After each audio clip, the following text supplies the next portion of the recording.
아시다시피 고추는 방앗다리 사이에 열립니다. 아래의 사진은 한꺼번에 방앗다리가 3개나 올라온 삼지이지만 보통은 2지, 그러니까 1, 2, 4, 8, 16 이렇게 이의 N승으로 늘어나죠. 처음 이렇게 늘어나니 고추 끝날 때까지 이렇게 늘어난 줄 알고 고추 수확량 계산하는 사람 대부분입니다. 그렇지만 이렇게 늘어나지 않습니다. 만일 계속 이렇게 늘어난다면 뒤에 설명하는 다분진이 다축진이 하는 말 안 나옵니다. 이렇게 2배씩만 늘어나도 고추 감당 못하게 열리니 말입니다. 많은 사람들이 고추 수량 계산할 때 그렇게 하길래 보다 못해 아래처럼 식물의 열매 열리는 통계치를 할 수 있는 피보나치 수열을 소개하였습니다. 처음은 공간이 확보되니 저마다 2개씩 방앗다리를 내지만 공간이 부족하면 햇빛 선점을 위해 식능굴처럼 한 줄로만 경쟁을 합니다. 어쨌든 고추가 스스로 방앗다리 뻗고 그 사이 고추가 열리는 이때까지 고추 재배에서 어린 고추 모종을 6, 7 위를 적심하여 그 아래마디에서 새로운 순을 받아 키우는 고추를 다분지, 다축지 고추라고 합니다. 윗순을 자르지 않고 그대로 키워도 방앗다리 아래 순이 나오긴 합니다. 어떤 사람은 방앗다리 아래 순 몇 가닥을 함께 키우니 고추 수량이 더 많다는 얘기도 합니다.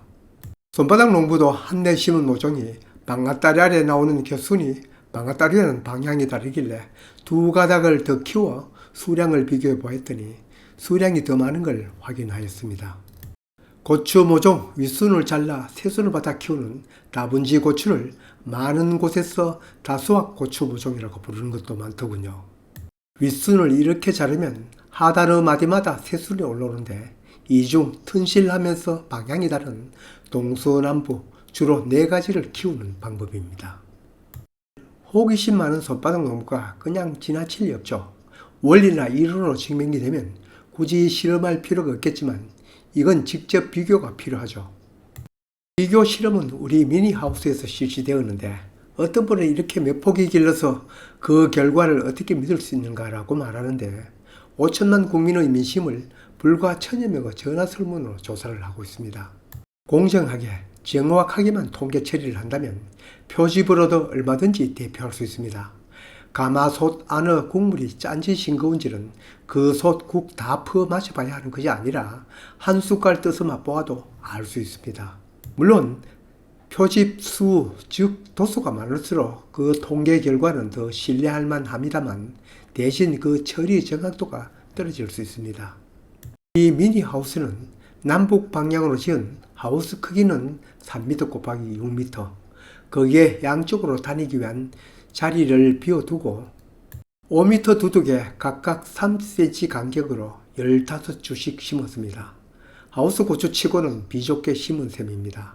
조건은 같으니 비교 실험하는 데는 큰 무리가 없어 보입니다.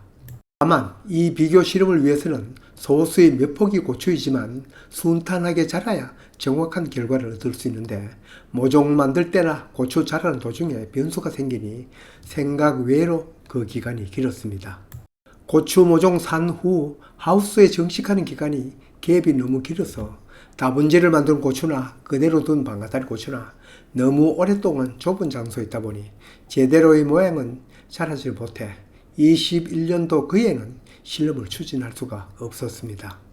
2022년도에는 방앗다리 다분지 비교 실험을 계속되었습니다.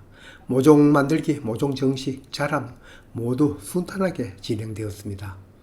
자료에서 보듯이 1차 수확 때는 방앗다리에서 고추를 더 많이 땄고 2차, 3차에서는 다분지 고추에서 수확량이 조금 더 많았습니다.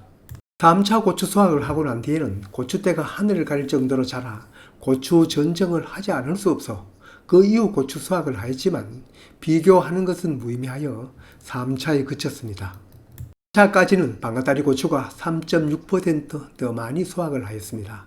물론 중간 결과이지만 3.6% 차이는 유의미한 결과로는 할 수가 없습니다. 재배가 중간에 끊어지니 당연히 23년도에도 계속되었죠. 재배 도중 돌발 사태도 일어나지 않고 처음부터 끝까지 순조롭게 진행되었습니다. 7월 22일부터 수확을 하여 9월 25일까지 4차에 걸친 수확량 비교는 아래 표와 같았습니다. 우리는 언제나 고추를 딸 때 고추 꼭지를 나무에 붙여두고 알맹이만 땁니다. 여기 고추 수량은 꼭지를 딴 알맹이 고추, 말리기 전 생고추의 무게입니다. 수확은 22년도처럼 방앗다리에서 더 많이 열리는데 2차, 3차, 4차에는 다분지에서 더 많이 열렸습니다. 수확량은 방앗다리 고추에서 15.4kg, 다분지 고추에서 16.5kg, 다분지 고추에서 7.1% 더 증소했습니다. 보통 비교 실험 재배에서 비교 대상에 비해 10%가 넘어야 유의미한 결과가 나왔다고 합니다. 거기에 비한다면 다분지 고추가 더 열린 건 분명한데 유의미한 결과라고 할 수는 없습니다. 앞으로 실험과 같이 보면 재작년에는 3차까지 중간 집계, 작년에는 완전한 통계는 얻었지만 이 정도의 횟수로는 이러한 결과가 나왔다고 하는 일반화한 결과라고는 말할 수 없습니다. 따라서 2024년 올해도 실험은 계속되었습니다. 스스로 생각해 보아도 이렇게 끈질긴 집념을 청년기에 발휘하였다면 제 인생에 더 유의미한 결과가 생기지 않을까 생각도 해봅니다. 이번에는 방앗다리 고추와 다분지 고추의 두둑을 바꾸었습니다.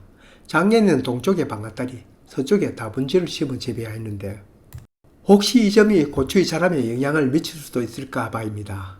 한낮 동안은 어디든 똑같은 햇빛이 들어오지만 아침에 해 뜰 때, 저녁에 해 질 때는 다르기 때문입니다.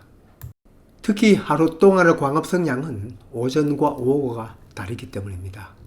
고추 심은 지 얼마 되지 않아 고추 역병이 발생한 고추 모종이 4포기, 공교롭게도 방앗다리 2포기, 다분지 2포기 뽑아내고 다른 모종을 보식하고 그 보식한 고추도 다분지 쪽 두둑은 위를 적심하여 다분지 고추로 만들었습니다. 조건이 같으니 실험은 계속되었습니다. 올해도 1차 수확은 방앗다리에서 더 많이 나왔습니다. 매번 이러한 까닭은 다분지 고추는 새로 줄기가 나와 거기에서 방앗다리가 나오는 데 걸리는 기간이 있다 보니 첫 고추 달리는 건 늦을 수밖에 없습니다. 그렇지만 늦게 나온 그 다분지 자람은 일반 방앗다리 줄기보다 더 굵고 힘차게 자라는 것을 볼 수 있었습니다. 그 자람의 차이가 이후 수확량에도 영향을 미친 것 같습니다. 올해는 작년보다 수확기간 텀을 더 짧게 하여 6차에 걸쳐 수확을 하였습니다만 1차와 6차까지 기간은 비슷합니다. 모두 9월에 수확을 마치고 결과를 정리하였습니다. 하수에서야 10월까지도 고추 재배를 할 수 있지만 노지에는 보통 9월 중하순경이면 고추대를 뽑기 때문입니다. 이번 결과도 작년과 다르지 않았습니다. 초기에는 방앗다리가 후기를 갈수록 다분지 고추 수확량이 많았습니다. 1년 동안 수확량도 다분지 고추가 다소 많았습니다. 다분지 고추가 자연적으로 가지가 발생해서 내린 방앗다리보다 수확량이 2.4%가 더 많았습니다. 다만 그 차이가 작년에는 다분지가 7.1% 더 많았는데 올해는 2.4% 증수에 그쳤습니다. 지금까지 방앗다리 고추와 다분지 고추 수확량 비교를 정리하면 초기 수량은 방앗다리가 많지만 갈수록 다분지 자람이 왕성하여 다분지 고추 수확량이 많았습니다. 많은 곳에서 다분지 고추 모종을 다수확 모종이라고 하였는데 그 말 잘못되었다고는 할 수 없을 것 같습니다. 다만 둘 차이가 유의미한 차이는 아니었습니다. 이 결과를 그대로 현장에 적용한다면 첫째, 다분지를 만든 모종을 살까 아니면 그냥 모종을 살까 선택의 문제에서는 다분지가 다소 일손이 들어가기 때문에 모종값이 다소 비싼 것은 당연합니다. 그 고추 모종을 사는 분은 이 가격 차이를 생각해서 모종을 구입하면 가성비를 맞출 수 있다고 생각합니다. 둘째, 우리처럼 모종을 사서 직접 윗순을 적심하여 다분지 모종을 만드는 경우에는 저처럼 할 일이 없는 사람을 만들어서 재배하고 일손이 바쁜 곳에서는 그냥 방앗다리 나오는 대로 키우는 것이 경제적으로 나을 것 같습니다. 방앗다리 나오는 대로 고추를 키우면서 그래도 다소간 얼마라도 다수확을 하려면 방앗다리 아래 나오는 가지 중에 첫 방앗다리와는 다른 방향으로 나오는 튼튼한 줄기는 같이 키우는 게 다소 고추를